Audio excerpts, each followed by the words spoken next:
सरकार द्वारा लाए गए अग्निपथ स्कीम का विरोध सांपला के अंदर सर छोटू राम का जो स्मारक है उस जगह पे, और आज यहीं पे आए हुए हैं प्रदीप हुड्डा जी, और प्रदीप हुड्डा जी से जानेंगे हम अग्निपथ के बारे में। प्रदीप हुड्डा जी, सबसे पहले आपको पवन सैनी का नमस्कार। नमस्कार जी पवन जी, आपको और सभी दर्शकों। मैं जानना चाहूँगा कि ये जो अग्निपथ का जो विरोध हो रहा है पिछले 2-3 महीने हो गए हैं, आप कहाँ तक मतलब एक अपने आप को सफल मान रहे हैं, इस बारे में बताने की मैं आपसे गुजारिश करूँगा। देखिए पवन जी, आंदोलन जब चलता है सरकार की नीतियों के जी खिलाफ जी, तो धैर्य के साथ थोड़ा लंबा खींचना ही पड़ता है। हाँ जी हाँ जी, आपने कि किसान आंदोलन देखा, किसान आंदोलन में भी आपने देखा कि 1 साल से ऊपर हाँ जी किसान वहाँ बैठा रहा। जी, आंधी बारिश तूफान सारी चीज गर्मी सर्दी झेलते हुए हाँ जी उसने आंदोलन को जारी रखा। जी, लेकिन सरकार कितने दिन बाद मानी? हाँ जी सरकार एक्चुअली क्या कर रही है, सरकार हमारा टाइम वेस्ट कर रही है। हाँ जी नहीं तो जो चीज जनता को जरूरत नहीं है हाँ जी तो उसको क्यों वो बार बार इम्प्लीमेंट करते हैं। हाँ जी, और अगर वो कह रहे हैं कि पेंशन और इन चीजों को खत्म करेंगे तो सरकार अपने उसमें क्यों नहीं कर पाती है? जी जी, सरकार अपने कार्य में नहीं कर पाएगी। सरकार ने मंत्री हैं, विधायक हैं, क्या उनको नहीं कर सकती कि वो 4 साल आए और जी फिर अपना फटाक से वॉलेंट्री लेके चले जाए? हाँ जी हाँ जी 25% कर सकते हैं वो। हाँ जी, लेकिन यहाँ भ्रमित करने के लिए हाँ जी कि सिर्फ तानाशाही दिखानी है मोदी जी ने, और उस तानाशाही दिखाने के अंदर वो ये दिखाते हैं कि वो आदेश पारित करते हैं, उसके बाद मनोहर लाल खट्टर हैं और लोग हैं, हाँ जी, वो क्या करते हैं कि बताते हैं कि अग्निवीर को हम नौकरी देंगे, जी वहां से आने के बाद प्राथमिकता के आधार पर देंगे। अरे भाई, वहां से आने के बाद भी उनको सरकारी खजाने से तनख्वाह मिलनी है, हाँ और जी, वहां भी तो वहीं क्यों नहीं 17 साल उनको दी जा रही है? और वो कहीं ना कहीं संख्या को भी घटा रहे हैं। जी आप देखेंगे तो इन्होंने संख्या को भी घटा दिया, 3 साल की भर्ती नहीं की है, हाँ वो जी बैकलॉग एकदम से खत्म कर दिया है। हाँ जी, और बेरोजगारी का इतना फायदा उठा रहे हैं, अपने ही देश में बेरोजगारी क्रिएट करी जा रही है। जी जो सरकार है उसको सरकार के काम की बजाय वो कॉरपोरेट का काम कर रहे हैं। अभी एयरफोर्स की 1300 कुछ भर्तियां हैं, हाँ जी, इनको देखा जाए, और 10 लाख फार्म आए हैं। तो ये सरकार एक तरफ यूं देख रही है, देखो लोग कितना कंपटीशन कर रहे हैं। जी जी, अरे सरकार को ये देखना चाहिए कि आपके देश में बेरोजगारी कितनी है।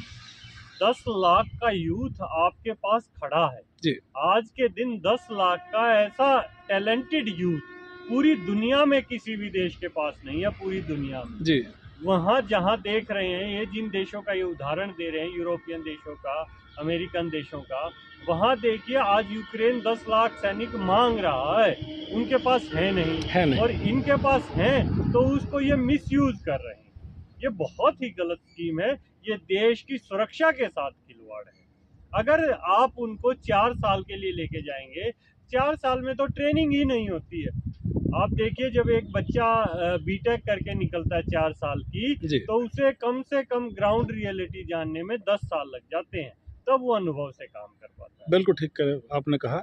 लेकिन मैं एक चीज़ और जानना चाहूँगा, जैसे सरकार इनके लिए खूबियाँ गिनवा रही है कि भाई अगर हम बच्चों को लाएंगे वो नशों से बचेंगे, तरह तरह का प्रलोभन भी दिया जा रहा है, और ये भी कहा जा रहा है कि भाई जैसे ही हम 4 साल हो जाएंगे इनको 11 लाख रुपए कुछ ऐसे ही कुछ है अमाउंट वो देंगे कि ये इनके बच्चों को काम आएगा। उस बारे में आप क्या कहना चाहेंगे? नहीं, ये तो सरकार ने बिल्कुल ही गलत कह रही है, उलट कह रही है। जी, पहली चीज तो नशे से बचाने के लिए क्या सिर्फ जो इसमें जाएंगे वही नशे से बचेंगे? इसके अलावा भी बहुत बच्चे बचेंगे, क्योंकि सरकार ने सबके लिए मैंडेटरी थोड़ी की है। हाँ जी, अभी 10 लाख में से 3-4 हजार ही तो ले रही है, कितने ले रही है? हाँ जी, तो बाकी के लोगों को कैसे बचाएगी वो? पहली चीज तो सरकार को ये सोचनी चाहिए। दूसरी बात करती है 11 लाख रुपए देंगे, जो 11 लाख रुपए उनकी सैलरी से ही कटेगा, और वो देंगे नहीं, उससे वो फौज में भ्रष्टाचार बढ़ाएंगे। क्योंकि 25% जो नौकरी करनी है, उसमें से जो ऑफिसर होंगे जो उनको सेलेक्ट करेंगे, वो कहेंगे कि भाई ये पैसा हमें दे दो अगर तुम्हें चाहिए। तो बच्चों में कंपटीशन हो जाएगा, उनको लगेगा कि ये पैसा देके हम नौकरी पक्की कर लेते हैं, तो इससे तो भ्रष्टाचार होगा। और फौज में अगर भ्रष्टाचार हो गया तो देश की आंतरिक और बाह्य सुरक्षा को बहुत ज्यादा खतरा होता है। हुड्डा साहब, अगर आज हम अपने देश की स्थिति को देखें कि ठीक है कि ये सरकार तो तनख्वाह देने की भी बात कर रही है, उसकी भी कर रही है, लेकिन बेरोज़गारी इस कदर हमारे देश के अंदर सिर के ऊपर छा रही है कि अगर किसी को रोटी रोटी के ऊपर भी नौकरी पर रखा जाए तो मेरे ख्याल से हज़ारों आदमी तैयार हो जाएंगे। इस बारे में क्या कहना चाहोगे आप कि हम बेरोज़गारी को तो मिटाने की कोशिश नहीं कर रहे हैं, बेरोज़गारी को बढ़ाने का काम कर रहे हैं? आपने देखा होगा जगह जगह पे कभी किसी को सरकारी नौकरी में रखा जाता है, कुछ दिन बाद उनको हटा दिया जाता है। जो आपका पहला सवाल था पवन जी, आपने जी। उसी का जवाब दे दिया है। हाँ जी। सरकार जानबूझकर बेरोजगारी बढ़ा रही है। जी। बेरोजगारी बढ़ाने से फायदा किसको होता है? हाँ जी। सबसे ज्यादा फायदा कॉरपोरेट को होगा। जी। आपने कहा कि आज के दिन बच्चे रोटी रोटी में नौकरी करने को तैयार हैं। हाँ जी। क्यों ना करेंगे? उनको जीना सबसे जरूरी है। जी जरूरी है। जीने के लिए सबसे पहले रोटी है, रोटी कपड़ा और मकान। जी। ये मूलभूत आवश्यकताएं हैं। हाँ जी। तो अगर बेरोजगारी कम होगी तो कॉरपोरेट में कोई नहीं जाएगा, जी। वहाँ अच्छी तनख्वाह की डिमांड होगी। हाँ जी। अगर बेरोजगारी बढ़ेगी तो फायदा कॉरपोरेट को होगा, सीधा सीधा फायदा कॉरपोरेट को, उन्हें सस्ते मजदूर मिले। जी। और आरएसएस के जो गोलवलकर थे, इनके जो गुरु थे, हाँ जी। गोलवलकर ने अपनी पुस्तक में लिखा है कि अगर हमें इस देश को और कॉरपोरेट को सस्ते मजदूर चाहिए तो हमें कृषि को खत्म करना पड़ेगा। देश के 95% आबादी को कृषि से निकालकर मजदूरी पर डालना पड़ेगा। इसी वजह से जानबूझकर इन्होंने कोरोना भी किया, मजदूर का पलायन करवाया, उसके बाद मजदूर की परिस्थिति खराब की, उसके बाद किसान आंदोलन करवाया, आज युवाओं के ऊपर इन्होंने तलवार लटका दी है। तो कहीं ना कहीं सरकार जो है आज वो देश के लिए काम नहीं कर रही, वो कॉरपोरेट के लिए काम कर रही है। कोई भी नेता है वो हमारे ही प्रतिनिधि होते हैं, अगर वो गलत फैसले लेते हैं उनके लिए आपका क्या संदेश है? नहीं, हमारे प्रतिनिधि होते थे, जी। लेकिन अभी आप मानसिकता देखिए जो जी। आज कांग्रेस में है। अगर आप मेरे से बात करें, इस वक्त हम हरियाणा में खड़े हैं। जी।